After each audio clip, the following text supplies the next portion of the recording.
Vamos para a nossa última rodada do nosso bate-papo. Agora vamos falar de um tema muito polêmico: apropriação cultural. Você já sentiu? Ai, deixa a Josiane. Fala, José. Fala, José. Deixa eu falar depois, Ju, do que eu até anotei. A Rê estudou para isso, ela tem que falar também. A José fala Vai na frente, Rê, vai na frente. Posso, José? Pode sim. Não, quem quer falar? É a Josiane ou a Josinha?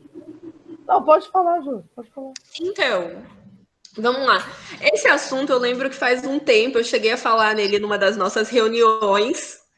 E eu falei, eu tenho que estudar mais sobre isso, não consegui me aprofundar como gostaria. Mas assim, o que a gente está falando quando a gente fala de apropriação cultural?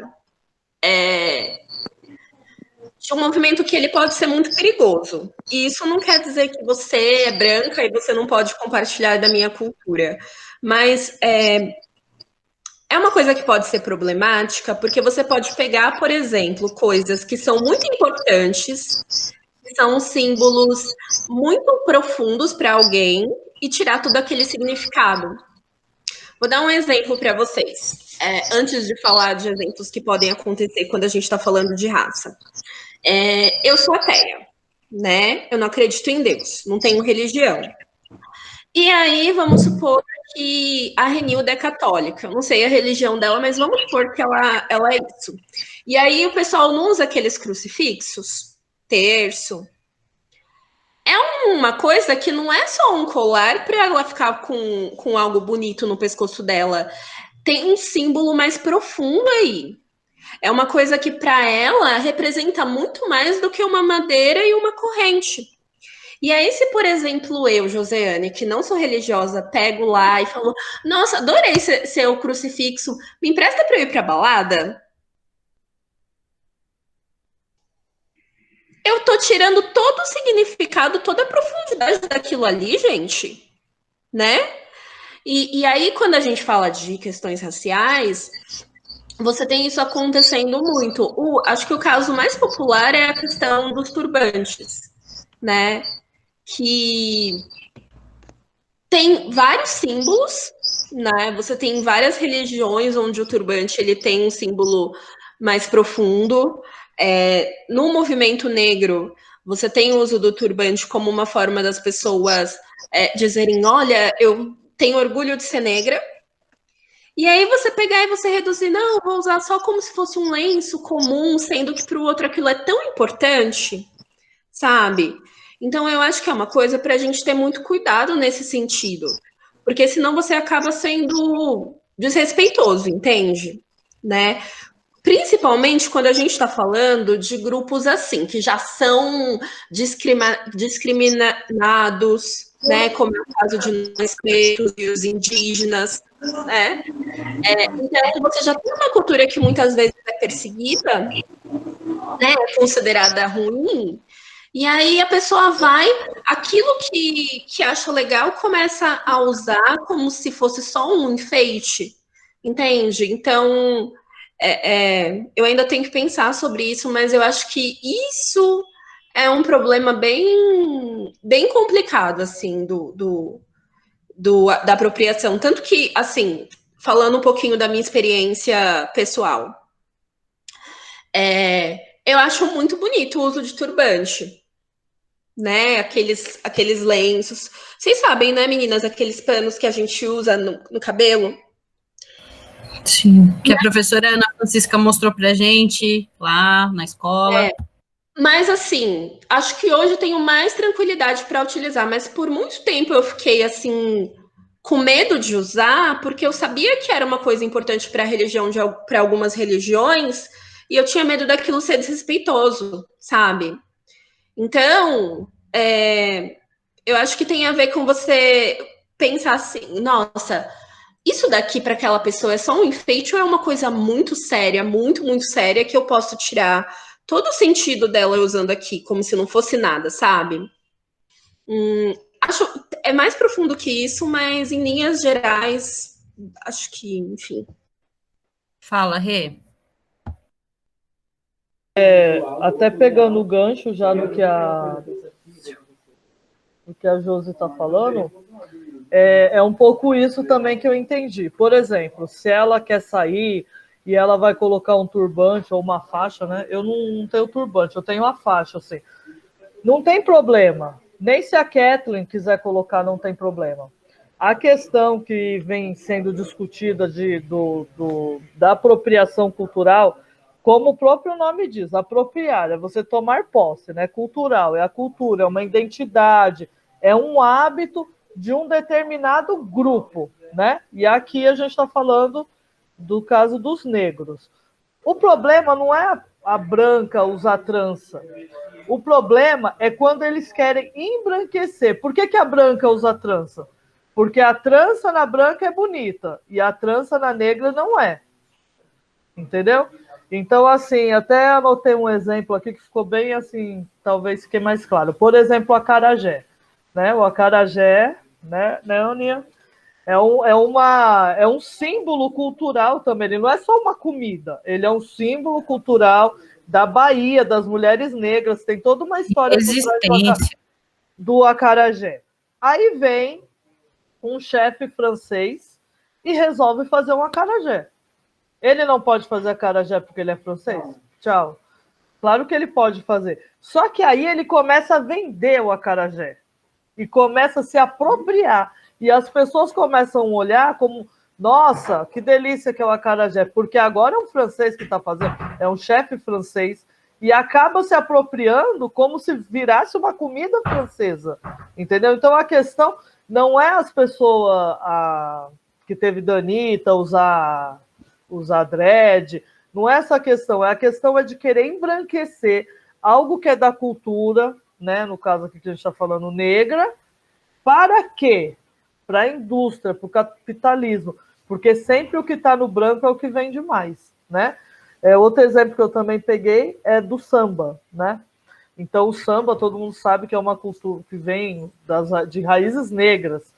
E aí veio o pagode, beleza. Só que cada vez mais vocês podem ver que tem pagodeiros brancos. Por que isso? É para a indústria capitalista, que aí os brancos, as pessoas de mais aquisição, nossa, eu gosto de samba, gosto de pagode, né?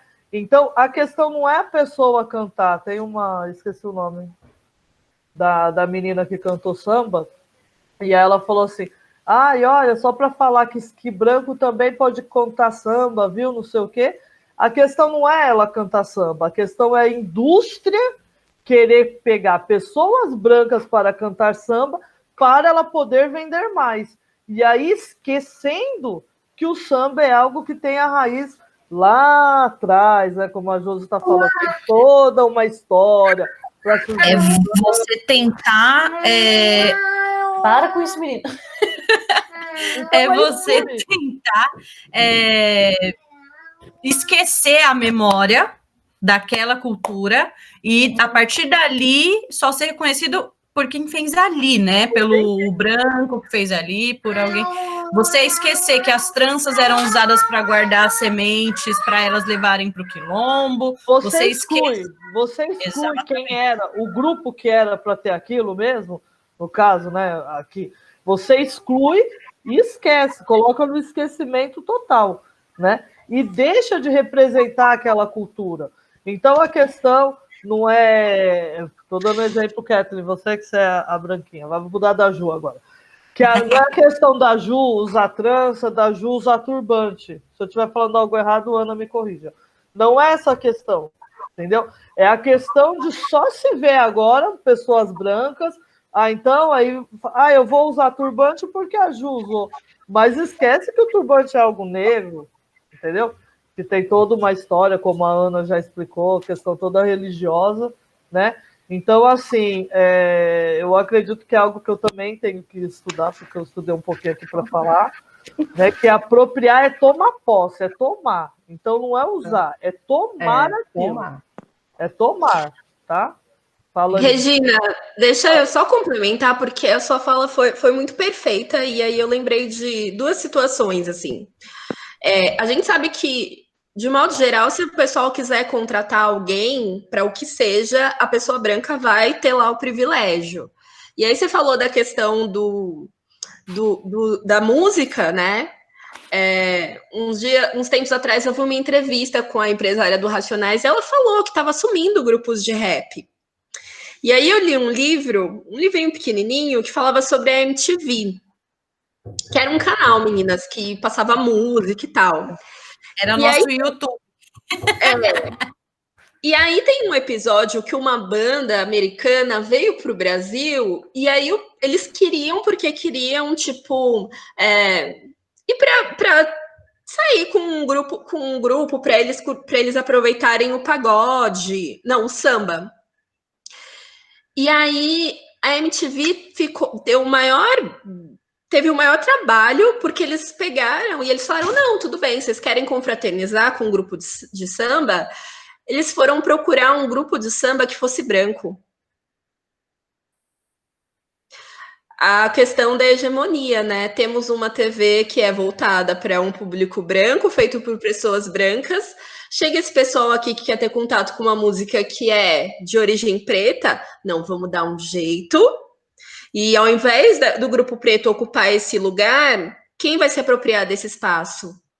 O grupo branco. Agora, aquelas pessoas, elas são ruins porque elas são brancas e resolveram fazer música? Não. Mas veja que é uma coisa que vai... Mesmo que a intenção delas não fosse ruim, a empresa acaba colocando elas numa situação que elas, sem querer, atrapalharam. É uma questão bem capitalista mesmo, bem da indústria, bem da questão de querer vender. Então, para vender, você tem que estar embranquecendo. E é meio que você falou do rap, né? Estão surgindo grupos, meus filhos gostam de rap, por isso que eu estou falando, estão surgindo grupos de rap branco.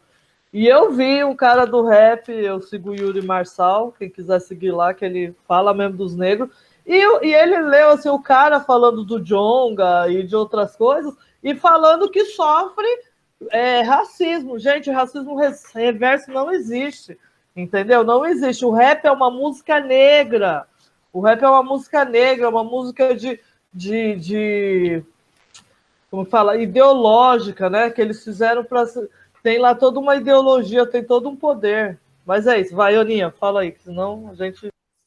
Só então, na literatura, nós temos a escravizaura, né? Não sei se as meninas já viram na Record aí, que reprisa quase toda hora, a Escravizaura, a novela. Então, a Escravizaura é um romance, né, que foi escrito por José de Alencar, em meados do século XIX, na época que Dom Pedro era o rei aqui do Brasil. E na descrição do livro, quando eu li, quando eu era adolescente, eu assim, escrava. E eu já fiquei um pouco intrigada pela capa do livro. Era uma escrava branca, uma mulher de pele clara, cabelos longos e com características brancas. Depois eu li e fiquei intrigada. O José de Alencar, ele é muito descritivo, a Regina pode confirmar, muito descritivo, mexe muito nas características. E aí eu fui estudar um pouco mais afinco, na época que a burguesia estava em ascensão toda, e então quem lia? Quem sabia ler? Porque eram os ricos. Então, José de Alencar, ele descreveu Isaura como uma escrava branca, porque senão não vendia para a burguesia. A burguesia não ia se enxergar na Isaura. Verdade. Ele ia comprar um livro de uma escrava negra. Então, ele traços brancos, ela tocava... Porque a Isaura só era uma coitada porque ela era branca. Porque se ela fosse negra, tudo bem ela ser escrava. Exatamente. E o racismo estrutural. Ô, Josi. É entendido. Josi, aí é interessante ver a outra personagem lá do Curtiço, né? A Rita Baiana, né? Como que ele descreve? Ela é o quê? A negra toda sensual. Hipersexualização da mulher negra. Enquanto de um lado quer vender, precisa embranquecer a personagem, no outro livro, a personagem destaque, ela é negra, mas tem que ter todo o erotismo, porque sensualidade e erotismo também se vende. Mas vendeu na Exato. figura de quem? Da mulher negra. Nossa, gente, que profundo que tá isso aqui. Vamos lá, Fala, Ana. meninas? Fala, Ana. Fala, Ana. Não, Deixa na ela falar. realidade, eu só queria, assim, só para ficar um pouco claro que talvez o ano passado, quando nós decidimos fazer aquela semana na consciência negra na escola, que eu acho que foi a partir daí que começou a ferver um pouco a Juliana, né, com o projeto Mergulho, falando sobre a questão de direitos humanos. E aí a gente veio com a ideia e eu falei um pouco sobre a questão de apropriação cultural junto com a Josi, em relação a turbante ou já, né? A questão tem diversas finalidades. Eu vou compartilhar a tela com vocês, eu busquei uma foto que é uma coisa muito íntima, mas eu vou ver se eu consigo apresentar aqui. Compartilhar o que eu tô vendo. Peraí, calma aí, que eu ainda não fiz certo. Deixa eu ver. Eu vou aqui na minha foto e depois eu vou compartilhar a tela. Eu queria mostrar para vocês o que é uma janela. Aqui. Vocês estão conseguindo ver?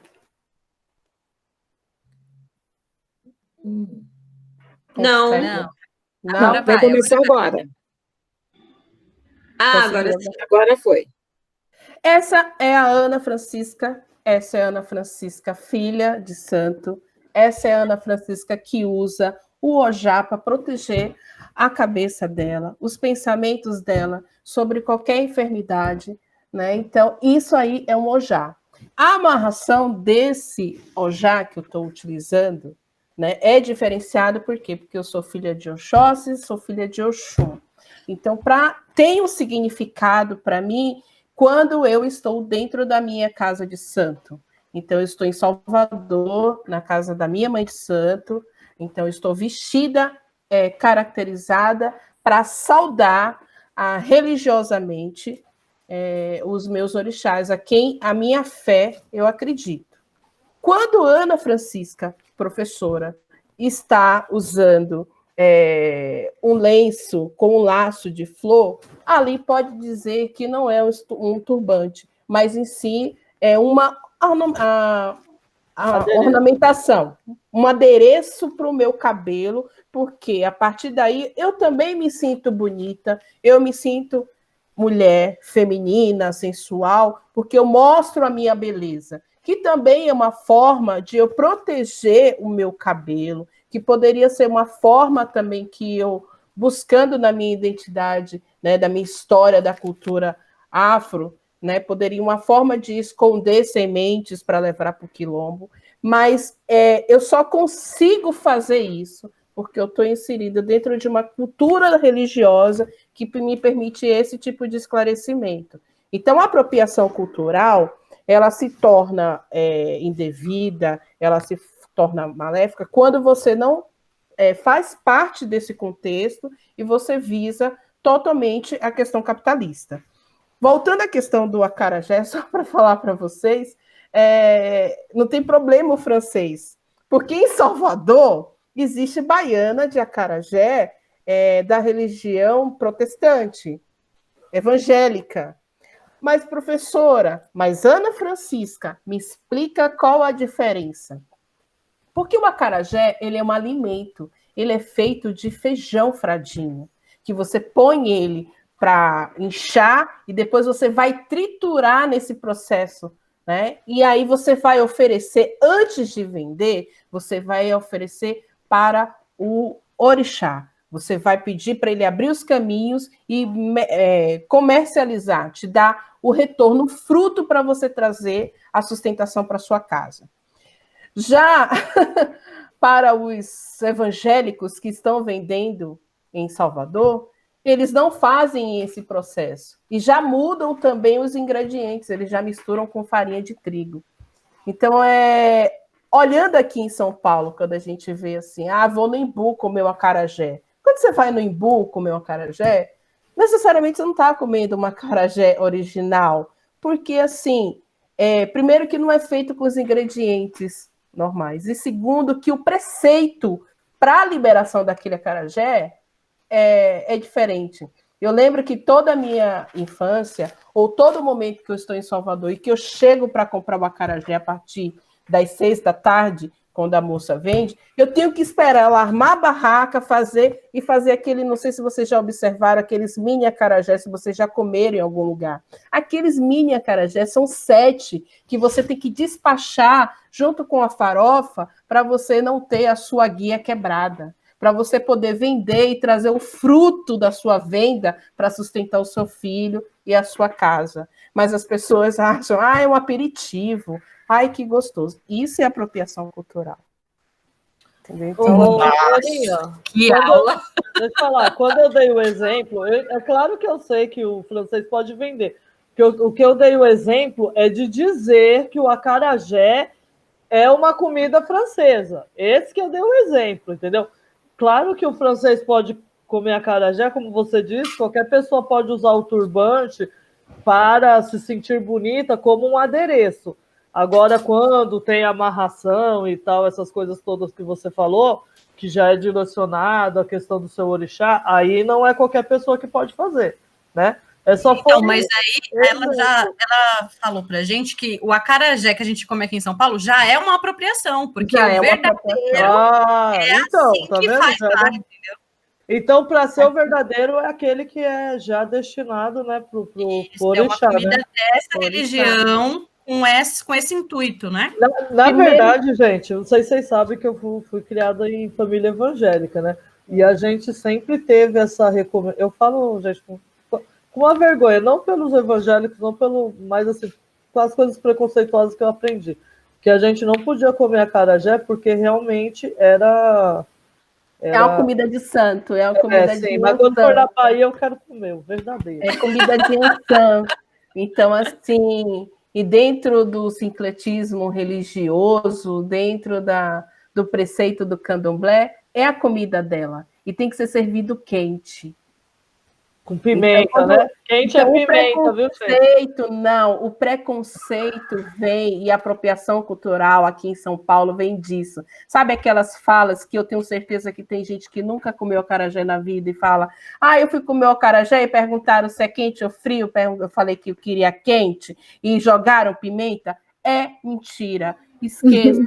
Aborte isso, eliminem, passem uma borracha. O acarajé quente é o feito frito na hora que você abre ele assim, ó, e você tem que comer ele quente, porque o orixá, dono daquela comida, ela só come comida quente, queimando. Ela é a rainha dos raios, dos trovões, do fogo.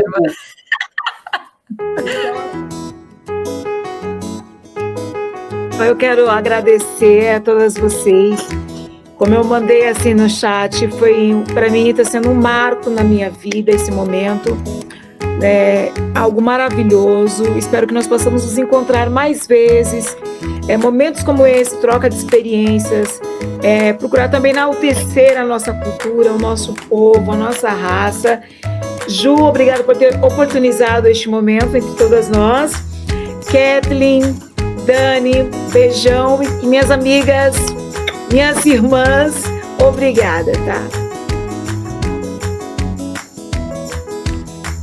Eu também vou aproveitar, quero agradecer muito ao convite da professora Juliana, da Kathleen e da Dani, por participar desse momento, né? Eu acho que trouxe muitos esclarecimentos e uma pulguinha também atrás da orelha, né? Plantou uma semente de conhecimento e ao mesmo tempo de descoberta, né? A cada dia a gente vive de uma forma para descobrir, se conhecer e conhecer onde a gente está inserido, né? Para a gente poder se posicionar. Os professores ele têm esse papel, vamos dizer assim, não um papel social, mas um papel também humanitário, né? De esclarecer, né? De direcionar como que a gente pode construir a nossa vivência, né? a nossa vida em si. Né? A gente precisa de norte. E nós, professores, somos espelhos, né? Positivos ou negativos, mas a partir do momento que nós temos outros parâmetros, outros espelhos que não sejam só a nossa família, ou os nossos amigos em comum, a gente consegue, né, construir a nossa caminhada. Eu tenho certeza que hoje foi só o início. Espero que outros encontros aconteçam para que a gente possa partilhar desse momento, dessa tarde que foi muito prazerosa. Muito bom rever minha amiga Josiane. Josi, saudade de você, não suma tanto, né? E partilhar também com as minhas neguinhas, que são danadinhas. A Rê que fala, meu Deus, a Rê tem horas que dá vontade de meter um chicote, que é a Regina nela. Mas a neguinha também. Então, muito obrigada a todos e é isso. Ai, Ju, eu queria tanto te agradecer por você ter me convidado, porque, nossa, foi muito bom. Ai, saudade de vocês, sabe? Saudade de ter essas conversas que valem pra mim mais do que aula, que são uma aula, assim, pra mim, sabe? Nossa, a gente tava aqui, eu tava lembrando dos nossos projetos ano passado, com muito, muito carinho, né? Parabéns pela atitude de promover esse evento. Para mim foi uma aula, assim, porque a gente ouve os outros e aí você começa a ver novos pontos de vista, pensar mais. Foi assim, foi maravilhoso. Olha, que tarde. Muito obrigada, viu?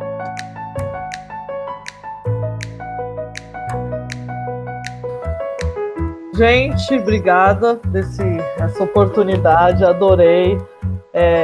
Sei que a gente passou da hora, né? Mas foi muito rico conhecer um pouquinho a história de cada um. Só tenho a agradecer, matar a saudade aí da Josi, que foi embora, a Josiane, né? E das minhas amigas, mesmo a Ana falando que quer me bater, mas tudo bem, eu gosto de você mesmo assim. Né? Da Renilda, das suas amigas de almoço, a Ju. E a Dani, né, que é minha aluna, que eu espero que apareça no plantão de dúvidas, e a Kathleen, que futuramente pode ser minha aluna também. E é isso, muito aprendizado. Espero que isso fique na bagagem de vocês, tá? Gente, eu que quero agradecer por vocês entrarem nesse barco da Juliana louca, que quer fazer tudo ao mesmo tempo, que quer fazer todos os projetos do mundo, que tá ali sempre querendo fazer. Obrigada por ter cedido esse tempo, por ter ficado 3 horas aqui comigo falando sobre racismo. Gente, 6h12, a gente começou 3h30. E assim, maravilhoso. Eu também acho que tem que ser o primeiro. Mês que vem a gente faz de novo, com outras dúvidas, com outros temas. E vambora. Diversidade jovem na cabeça e vambora. Então vai. Eu queria agradecer a todas as professoras pela participação, por ter dado a opinião de vocês, por ter feito a gente conhecer mais sobre a religião, sobre religiões. E é isso.